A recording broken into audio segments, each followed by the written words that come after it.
இன்னைக்கு நமக்கு முருங்கை இலை கீரையும் துவரம்பருப்பும் வச்சு ஒரு கறி செய்கிறது எப்படின்னு பார்க்கலாம். ஃபஸ்ட்டு நான் அந்த இலை இதெல்லாம் க்ளீன் பண்ணி எடுக்கிறேன். துவரம்பருப்பையும் வேக வச்சு எடுக்கிறேன். இந்த கறிக்கு தேவையான பொருட்கள் என்னென்னா, ஒரு 10-15 போல் சின்ன வெங்காயம், ஒரு 5 பல் பூண்டு, 2 காஞ்ச மிளகா, 1 கப்பு தேங்காய், 2 பச்சை மிளகா. இதை இப்போ நமக்கு அரைக்கணும். அதுக்கு கூட நான் ஒரு அரை ஸ்பூன் ஜீரகமும் கொஞ்சமாக மஞ்சத்தூளும் நான் போட்டு இதை அரைச்செடுக்கிறேன்.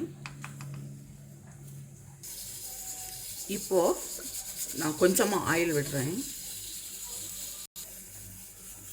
கடுகு, இப்போது பூண்டு போடுறேன்.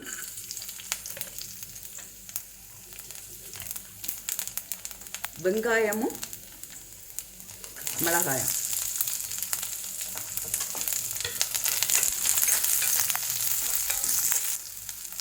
கொஞ்சமாக சால்ட்டு,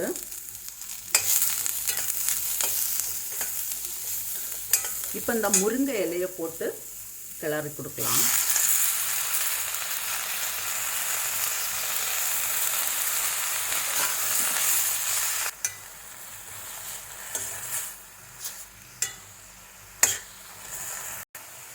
முருங்கைக்கீரை நல்லாவே ஃப்ரை ஆகியாச்சு. நான் இப்போ இதில் வேக வச்ச துவரம்பருப்பு சேர்க்குறேன்.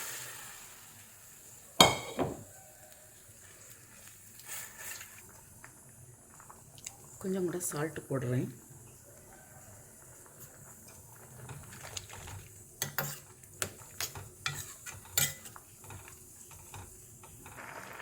இப்போ இதில் நான் அரைச்சி வச்சிருக்கிற தேங்காய் சேர்க்குறேன். தேவையான அளவு தண்ணி.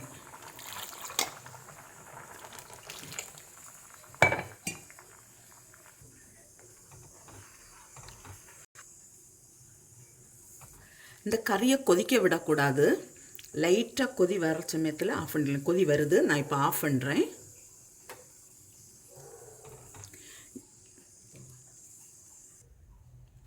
முருங்கைக்கீரை பருப்பு குழம்பு ரெடியாக இருக்குது. இது ரைஸுக்கு கூட நல்ல டேஸ்ட்டாக இருக்கும்.